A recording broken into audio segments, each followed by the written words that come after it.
Hey y'all, Joe here with J-Tech. All right, today we're gonna be working on wheel bearings.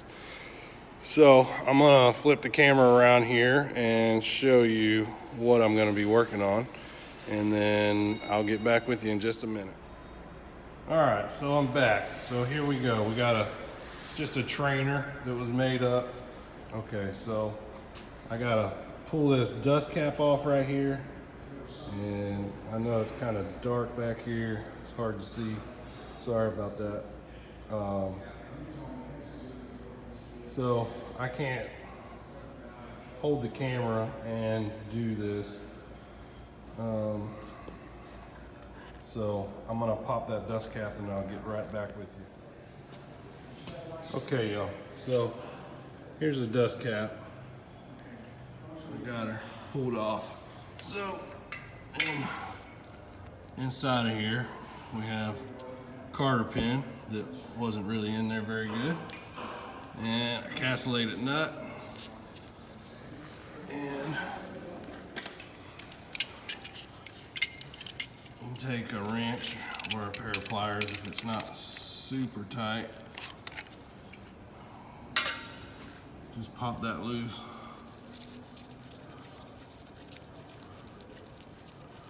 Pull this nut off here. Alright, and you want to have like a paper towel or a clean surface or something to put this stuff on. Right now I'm just kind of sitting it inside the dust cap. So, and then inside of here we have our keyed lock flat washer. It kind of locks it in place, that key right there. All right, good job dropping that. And then we have our outer bearing. So, this is called a taper roller bearing. This is what most vehicles have in them for wheel bearings.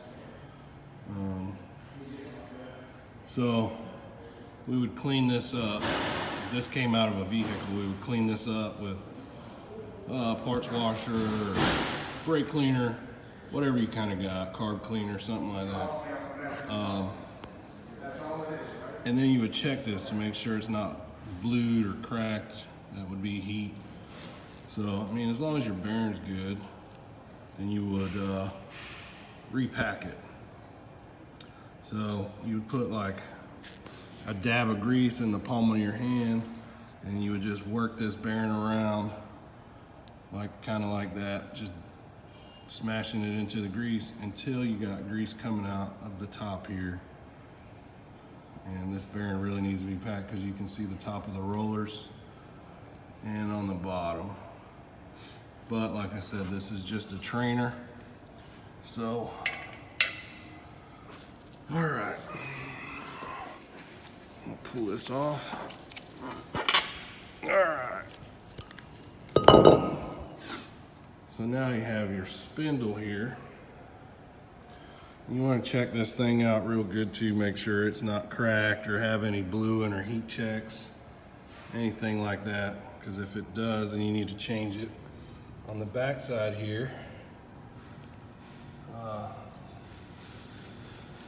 got a dust seal right here, grease seal. It keeps the grease in and the dust out, and then your inner bearings behind that. All right, and then let me put this back up here. Inside of there, that bright shiny metal deal right there, that's a race. You have an inner race for your back bearing and then an outer race. They're different sizes. The bearings are different sizes. The back ones are bigger than the front ones. So you have to check those races too. Normally if you change your bearings, you change your races. Well, I'm not gonna say normally, always. If you change your bearings, change your races. And you just knock them out with a drift pin, and you knock the new ones in there. You gotta be careful that you don't crack them or break them because they're hardened. And hitting on them with a hammer to drive them in there will crack them and break them. They make drivers that are special made that'll fit down in there and it'll drive it evenly. That's what you need to use to install them. All right, hey guys, Joe back here with J-Tech. All right, now when you put this thing back together, you're going to want to take your wrench or your pliers, and as you tighten your nut a little bit, you want to spin that, right? As you're tightening, you want to spin that, and you want to back it off, tighten it again, and spin it. And what that does, it sets the preload on your bearings, and it kind of pushes them in and seats them where they need to be. So, and then once you got them set, right, you want it to free spin. You don't want to tighten this thing. If you put too much, you tighten it too much, you're going to burn your bearings up because you're going to have too much pressure on them. If you got it too loose, then, I mean, it's kind of self-explanatory. Your bearings are going to come apart. You don't want to have any kind of wiggle. If you can take this thing and wiggle it and have play, that's bad. So you want to tighten it up. All right, so that's good. Now you can back it off a little bit just to line up your cotter pin, which I moved it.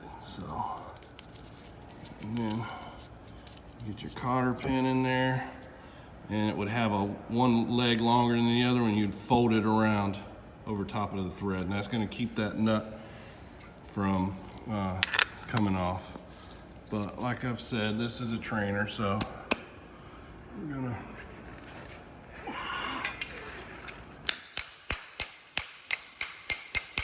just tap that back into place to where it's nice and tight, and that'll keep all the water and dust and grody stuff that you don't want in there out. So, all right. Hope that helped you guys out. I'll see you next time.